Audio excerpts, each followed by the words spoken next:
तुलना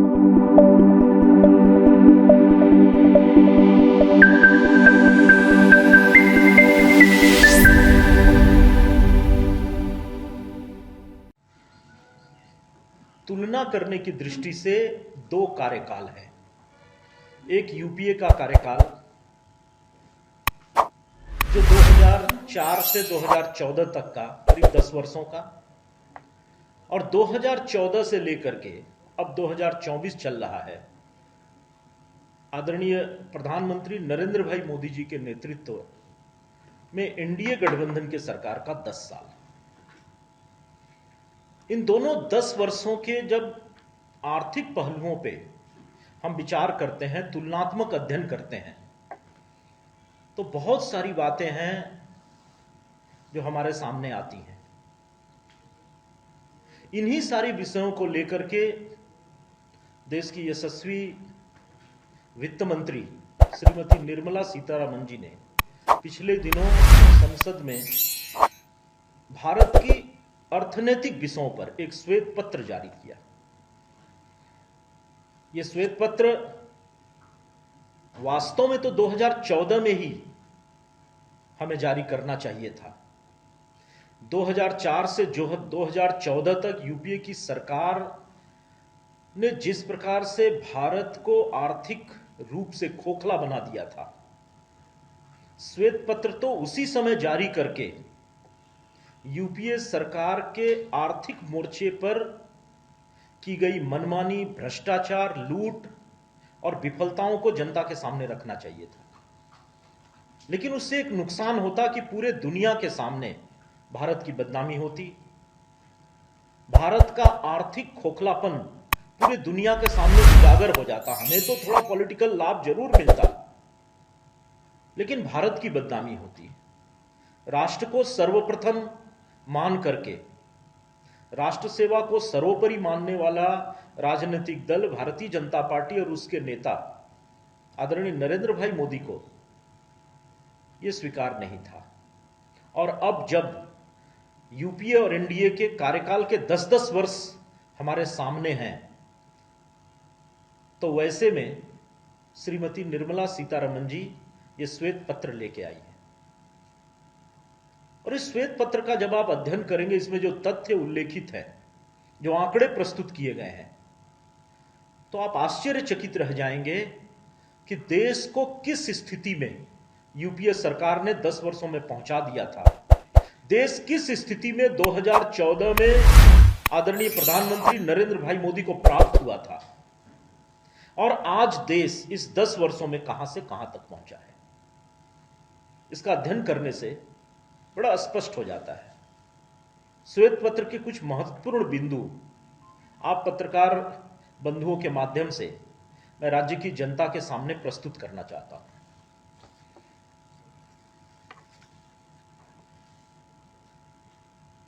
– 2004 और 2014 तक यूपीए की जो सरकार थी, और 2014 से 2024 अब जब एनडीए की सरकार है, प्रधानमंत्री नरेंद्र भाई मोदी की सरकार है, तो उसका अध्ययन करने से यह बड़ा स्पष्ट दिखता है कि कैसे अर्थव्यवस्था हमारी आगे बढ़ी है। जैसे उदाहरण के रूप में, बैंक किसी भी अर्थव्यवस्था के एक प्रमुख स्तंभ होते हैं।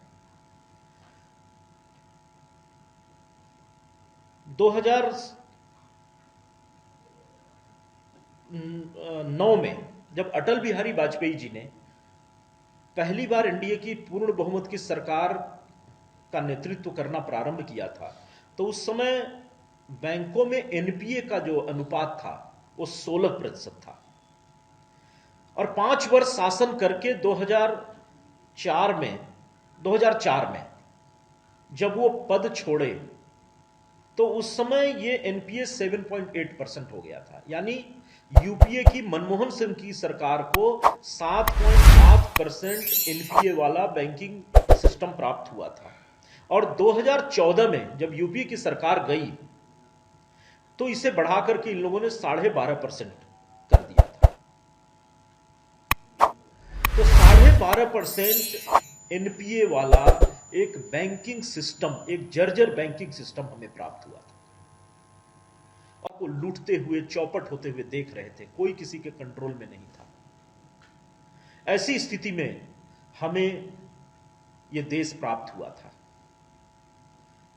तो देश की अर्थनीति को गति देना था, देश की जीडीपी को बढ़ाना था। तो कुछ ऐसे निर्णय शुरुआती दिनों में लिए गए जिसका उल्लेख बहुत विस्तार से श्वेत पत्र में किया गया है, जिससे देश की जीडीपी बढ़ी। जैसे उदाहरण के लिए शौचालय बनाने का काम हमने शुरू किया, इससे देश की जीडीपी में बहुत तेजी से बढ़ोतरी हुई।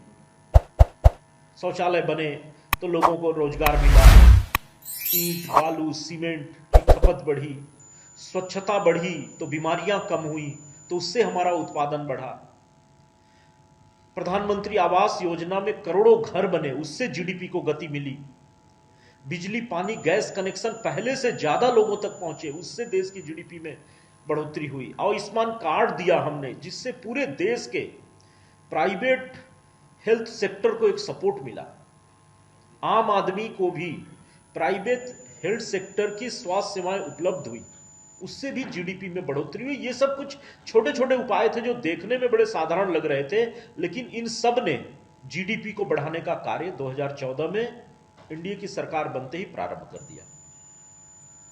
आज हम जब पीछे का समय देखते हैं तो उस समय 2G घोटाला हुआ था, और 2G नेटवर्क भी बड़े मुश्किल से उपलब्ध होता था।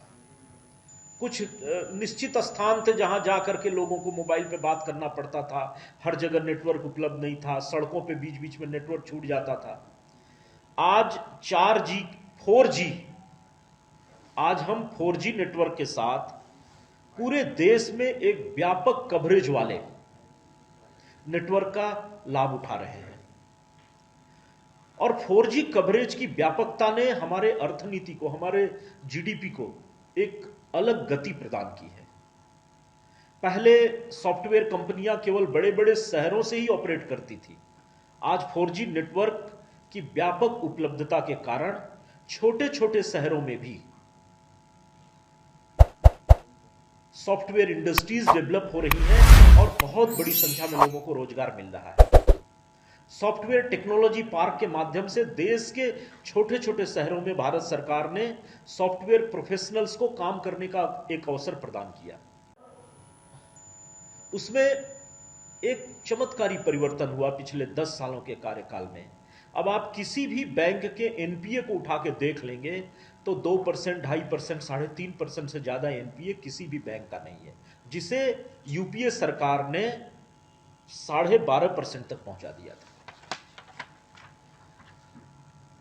उस समय जो प्रधानमंत्री थे, उन्हें उनके मंत्रिमंडल का ही कोई व्यक्ति प्रधानमंत्री मानने को तैयार नहीं था, क्योंकि इस देश में एक सुपर पीएम थी, सोनिया गांधी सुपर पीएम की तरह थी, और जिसके कारण मनमाने तरीके से देश के संसाधनों की लूट हो रही थी और प्रधानमंत्री आंखें मूंद करके बैठे हुए थे।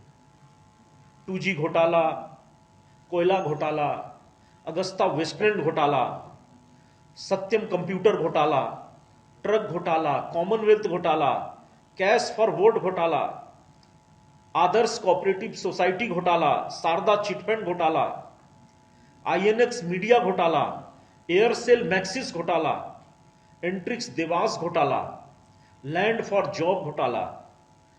ये कुछ घोटाले हैं जो उस सरकार के समय में हुए थे। ये कुछ गिने चुने घोटाले हैं, और भी बहुत सारे घोटालों की लंबी लिस्ट है।